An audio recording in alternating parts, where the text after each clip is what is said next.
What is going on, YouTube people? New York Cards and Comics here. Sitting here patiently waiting, refreshing my tracking number on my Topps Now purchase. It is set to arrive on Monday. Will my little postal package coming from Florida have the golden ticket in it? The keys to the Wonka factory, the thing that has driven the hobby crazy this past week, throwing bounties out left, right, and center. Bounty hunters. We don't need that scum. Yes, sir.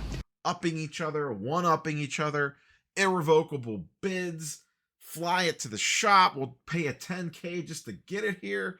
All sorts of craziness has been going on. I probably would have covered this sooner, but I've still been playing catch up from Fanatics Fest. And during the week, this thing kept getting wilder and wilder. For those that don't know, they did a Topps Now card from the U.S. men's team winning the Olympic gold medal, randomly inserted into one of the packages. Will be a redemption for this triple on-card auto. The way that it works is you won't get a separate package when you get your little case of cards out. If you ordered a 5-pack, there'll just be a 6th card in there. Now, don't have a heart attack if you open it and there's a 6th card in there, because there are things other than the redemption you could possibly pull. There's foil boards, SPs, and all sorts of other nonsense, numbered versions. So don't get too crazy. I forget what the print run on this, but it was astronomical. Absolutely astronomical.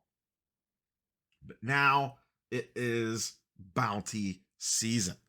The hunt is on. If you pull this thing, I almost wonder if you almost treat it like a lottery ticket. If you are the lucky winner of this thing, do you keep it quiet for a couple of days?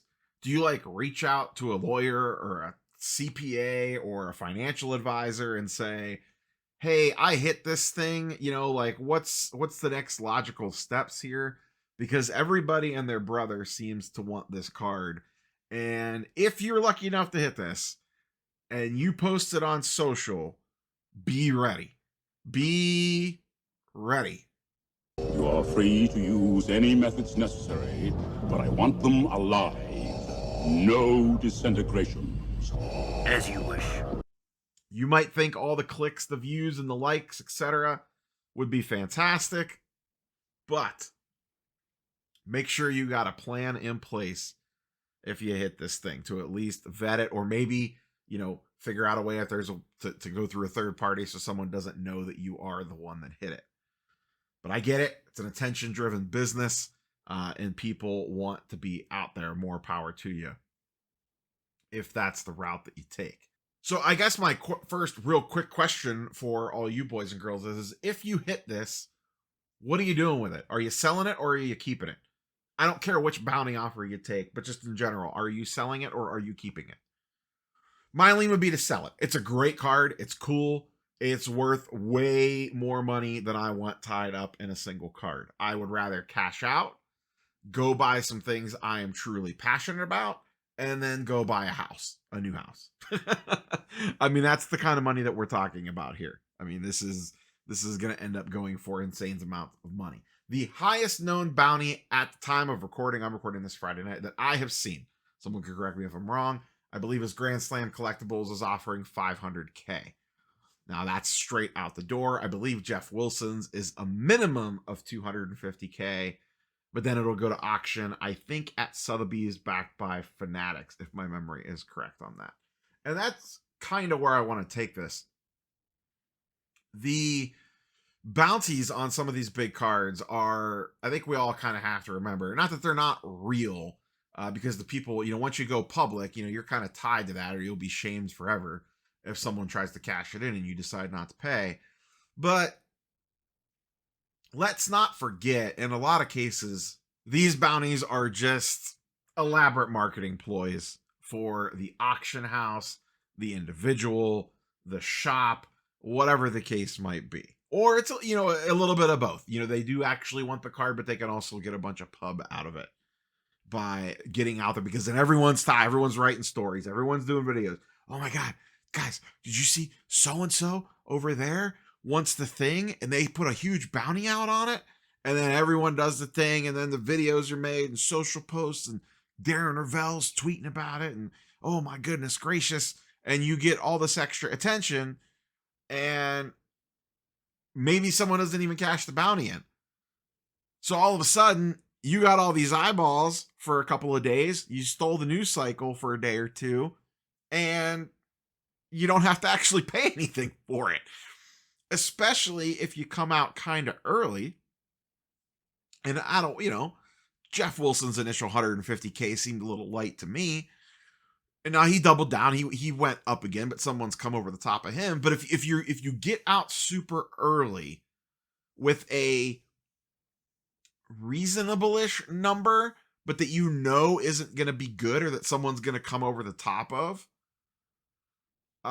you could kind of get a bunch of free views, advertising, likes, clicks, marketing, whatever you want to call it, engagement, out of getting the first one out of the gate when someone's going to come over the top of you, or you're likely to believe that someone's going to go over the top of you. And guess what? If they don't, then maybe you pick up the card for a really fair price if someone ends up taking your offer on it, if you think it's worth way more. So it's really a double-edged sword, but in a good way. This is have your cake and eat it too all day long.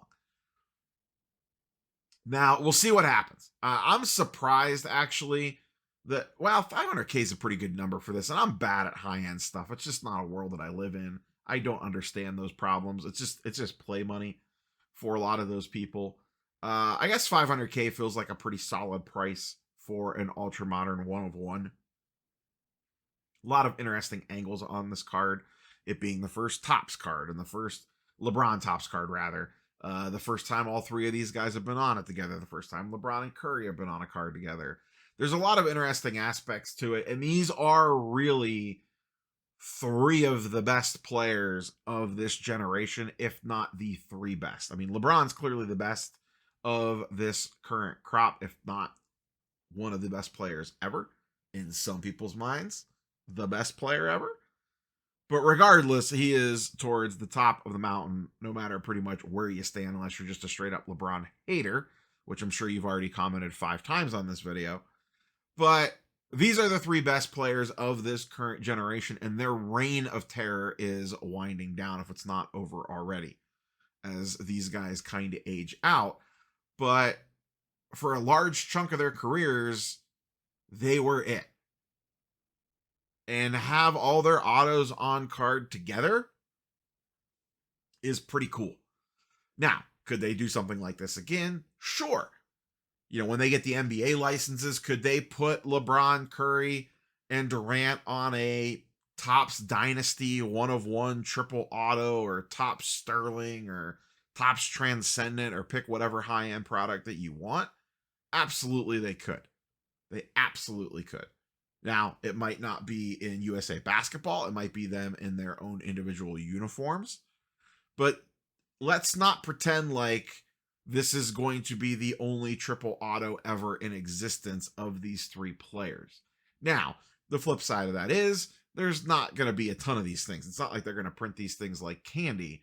But I would not be surprised if something like this does not show up in a high-end set later in life. Remember, in less than 2 years now, or around 2 years now, everything switches over to Ruben, and he will be able to produce cards like this if he so chooses. So I would not be surprised if this is not the last time that we see a triple auto with these three on it. But like I said, it won't be in USA Basketball.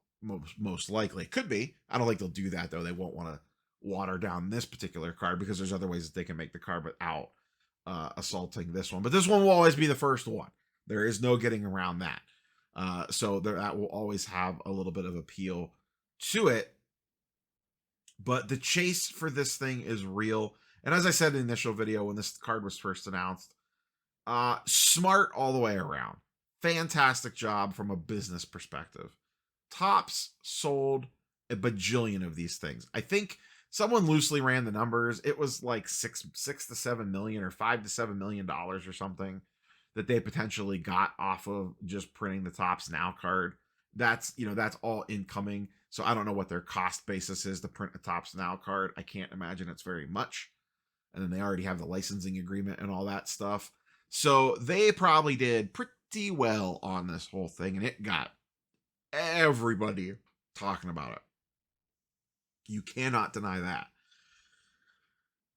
And then on top of it, it's created this huge zeitgeist after the fact. A lot of attention has been drawn to Topps Now for this, and it's low effort on their part. All they got to do is spin up the printer and then, produce the 101 and get the 3 guys to sign it. And with Ruben, that's probably not that hard for, the $6 million or whatever it is that they brought in revenue off this card. They could easily fly this thing around on a private jet and meet them wherever the hell they want to get met. I don't know, maybe it was signed in Paris. Who knows? Ruben was over there. He could have had this thing in his little briefcase or something. Had them sign it and sticker it up and seal it up and bring it back with him. I wouldn't put anything past them.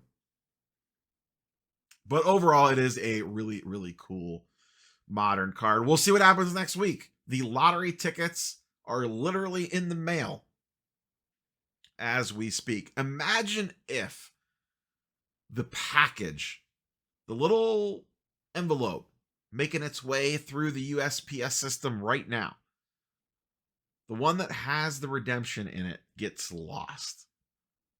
I wonder what they would do if like a month goes by and nobody claims it. 2 months goes by and nobody claims it. I wonder what their backup plan is for something like that.